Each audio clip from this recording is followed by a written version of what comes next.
Hello and welcome, my name is Grimey and I am a printer.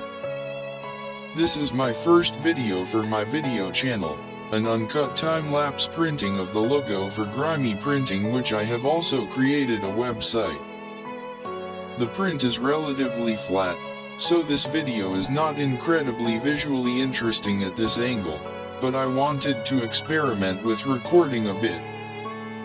The video was shot using a GoPro Hero 7 that I received as a gift, so I wanted to put it to good use. I will have other videos posted in the future, following this one. The time lapse is equivalent to something like 1 minute for every 15 minutes real time. So, you can do the math for these 8 minutes. The print took around 2 hours to complete. Personally, I like the wide angle, but I have incorporated an additional camera and some other prints I have already completed recording. Comments are welcomed. There is a lot of stuff that was not videoed or recorded, and I will attempt to provide commentary and include some relevant information audibly. The final object is not resultant logo is not the intended final for this project, but I might include it in future video postings. For this print, I used a combination of software to convert the font used for my printing logo into a 3D model, which was then used to create this print.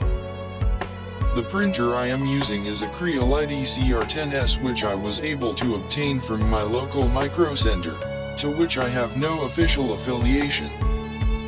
The filament is a 1.75 mm, or mm for short, diameter PLA in a white color, which is rated for a nozzle temperature between 205 degrees and 225 degrees Celsius. The recommended bed temperature for PLA is somewhere between 50 and 70 degrees Celsius, but not all printers have a heated bed option. If you have access to one of these machines, I will highly recommend you do not exceed these settings unless you are intending to burn down your apartment or home.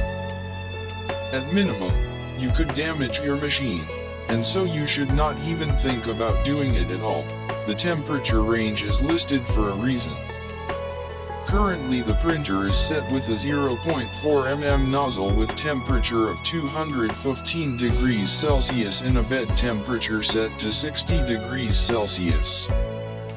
Now, for this printer, I determined the temperature settings under the loose assumption that there is a 5 degree or 2% margin of error for the extruder and a smaller error for the bed.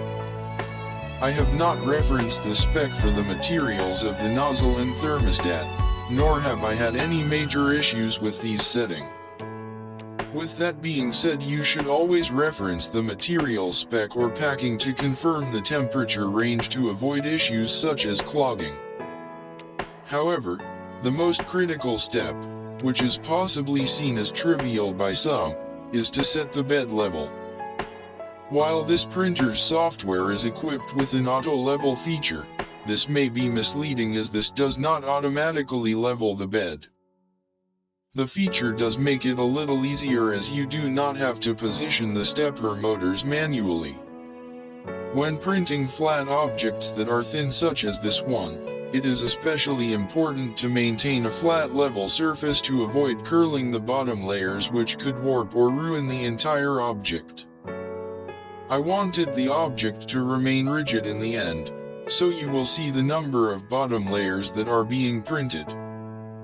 The printing of the lettering becomes a little clearer toward the end, and I mentioned earlier that this is my first video.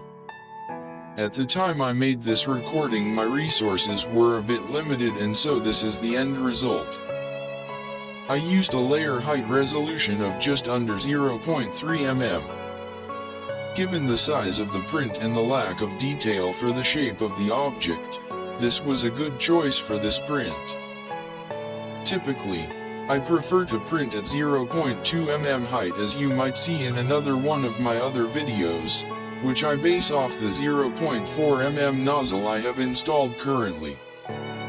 I knew I would be painting it once I was finished, so I was not concerned with visible print lines since the object will be viewed normal to the top layer. After printing, the object was sanded to smooth out the rougher areas and a base coat was applied. I then attempted to create an aesthetic dimensional look with the face of the letters opposing the background while preserving the look of the font itself.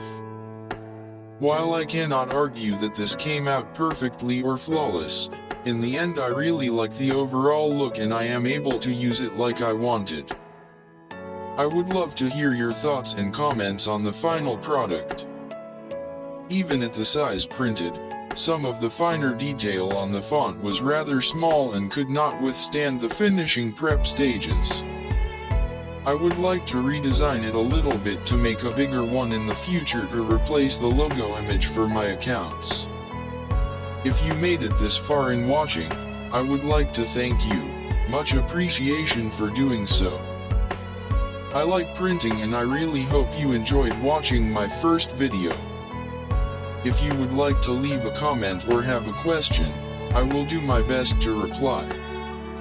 Check the About page of this channel where I will post more information, or you can check in the video description as I might have additional information there.